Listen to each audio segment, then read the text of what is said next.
सभी भक्तों को जय संजय दरबार की राधे राधे।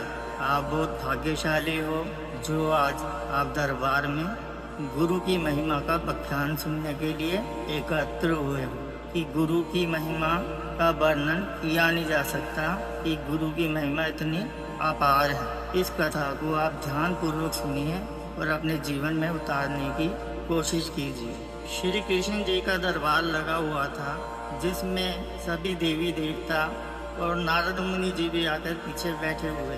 जब कथा समाप्त हुई तो नारद जी वहाँ से चले गए, तो कृष्ण जी ने कहा कि वहाँ से मिट्टी निकालकर बाहर फेंक दो। इसी प्रकार दूसरे दिन फिर हुआ। सत्संग खत्म होते ही नारद जी जब वहाँ से चले गए तो उसी प्रकार कृष्ण जी ने कहा इस मिट्टी को निकालकर बाहर फेंकूंगा। ऐसा 2-4 दिन में वहाँ एक गड्ढा बन गया। तो नारद जी ने पूछा कि ऐसा क्या है भगवान। प्रभु कृष्ण ने कहा कि भाई तुमने गुरु धारणा नहीं की है। नारद जी ने कहा कि गुरु धारणा कैसे करूं, कैसे करते हैं। तो नारद जी जिद करने लगे।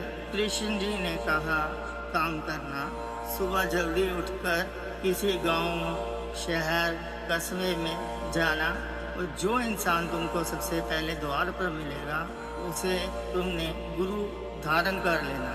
इसी प्रकार नारद जी ने किया। सुबह जल्दी उठकर गए तो वहाँ उसे सबसे पहले उन्हें मछली पकड़ने वाला एक मछुआरा सबसे पहले मिल गया। नारद जी सोच रहे कि ये तो मछुआरा है, इसको गुरु बनाऊं ना बनाऊं। मैं भगवान का वचन तो यही था ना कि जो इंसान तुम्हें पहले मिले उसको ही गुरु धारना है। तो नारद जी ने उस मछुआरे को गुरु धार। वह बहुत खुश हुआ। उसने अपने दोस्तों को भी बताया, औरों को भी बताया।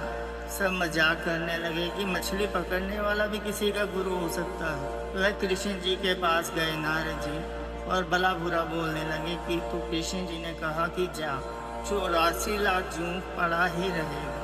वह कृष्ण जी के श्राप से बहुत दुखी हुए और उनसे माफ़ी मांगने लगे कि हे प्रभु मुझे कोई रास्ता बताइए, मुझे कोई युक्ति समझाइए, मुझे कुछ समझ नहीं आ रहा।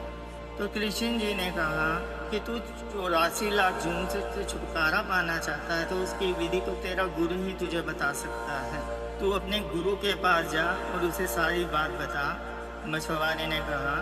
तो नारद जी उस मछुआरे के पास जाते हैं और उन्हें सारी बात बताते हैं। मछुआरे ने नारद मुनि जी से कहा एक काम करना, जब भगवान खेतों में टहल रहे हों तब उनसे इस बात का जिक्र करना, पूछना कि हे प्रभु 84 लाख जून में कौन कौन सी जून आती है, तो ये डंडी उनके हाथ में दे देना।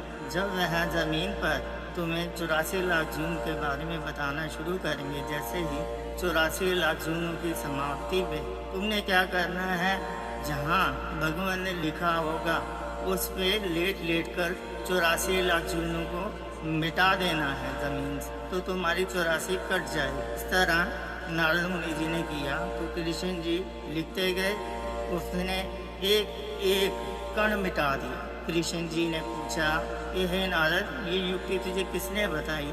तो उन्होंने कहा कि मेरे गुरु ने बताई है, जिनके पास आपने मुझे भेजा था। इसलिए भक्तों गुरु बनाना ज़रूरी होता है, जो हमें सद्मार्ग पे ले जाए और 84 के चक्कर से निकलने के लिए हमें कोई उपाय, रास्ता सुझा दे। इसलिए कलयुग का समय है तो सबका गुरु होना ज़रूरी है। इसलिए भक्तों हमें गुरु बनाना बहुत ज़रूरी है, जो हमें सद्मार्ग के रास्ते पे ले जाए और 84 से निकलने के लिए युक्ति बताए। भगवान का लिखा हुआ गुरु छुड़वाते हैं, पर गुरु का लिखा हुआ भगवान नहीं छुड़वा सकते। हम लोग हमेशा अपने गुरु के अवगुणों को देखते हैं, गुणों को नहीं देखते। हमें सबके गुणों को धारण करना चाहिए और अवगुणों का त्याग कर देना चाहिए। भक्तों इस कथा को हम यहीं विश्राम देते हैं। भक्तजनों मैं सभी से विनम्र प्रार्थना करता हूँ कि जिन्होंने गुरु नहीं धारा तो अपने जीवन में गुरु धारें और गुरु के बताए हुए सद्मार्ग पर चलने की कोशिश करें, जिससे आपका भी पार उतारा हो सके। इसलिए गुरु के बताए मार्ग पे चलना ही ज़रूरी है। आइए 5 मिनट के लिए महामंत्र से जुड़ें। हरे कृष्ण कृष्ण कृष्ण हरे हरे हरे राम राम राम हरे हरे। सभी भक्तों से अनुरोध है, आप सबने भी जपना है। हरे कृष्ण कृष्ण कृष्ण हरे हरे हरे राम राम राम हरे हरे। हरे कृष्ण कृष्ण कृष्ण हरे हरे हरे राम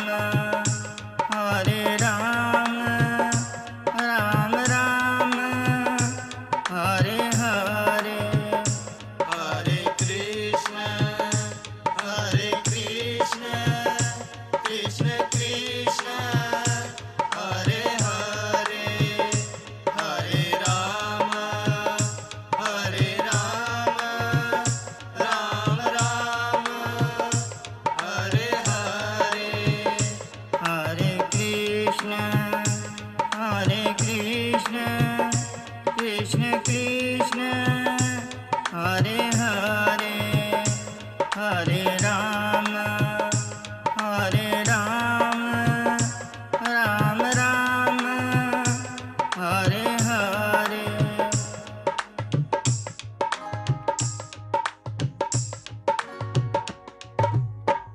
भक्तजनों, इसी प्रकार आपने ये महामंत्र का जाप करना है, जिससे आपका पार उतारा होगा। बाकी जो भी जिस धर्म को मानता है, अपने अपने धर्म में पक्के रहें। और गुरु को भी अगर आपने धारण करना है तो उसके लिए आपको गुरु की भी परख करनी पड़ेगी और गुरु को शिष्य की भी परख करनी पड़ेगी, तभी पार उतारा हो सकता है।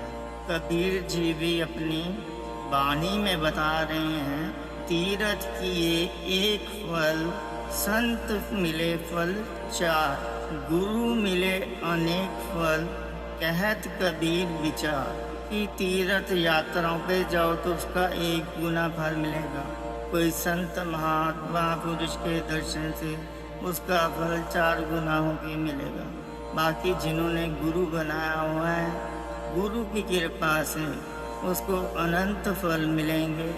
इसलिए विनती है, कलयुग के समय में गुरु धारणा ज़रूरी है, जो हमारे रहते जिंदगी तक अंत में हमें नरक में नहीं जाने देगा।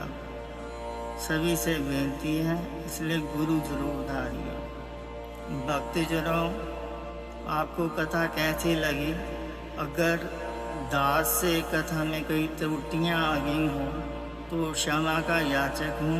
आप कृपा करें, भगवान से प्रार्थना करें कि इसी प्रकार मुझे मेरे पे कृपा करें कि मैं शुद्ध और स्पष्ट तरीके से प्रमाण देके आपको आगे कथा जितनी भी हैं प्रभु की और भी वह मैं सुनाऊंगा।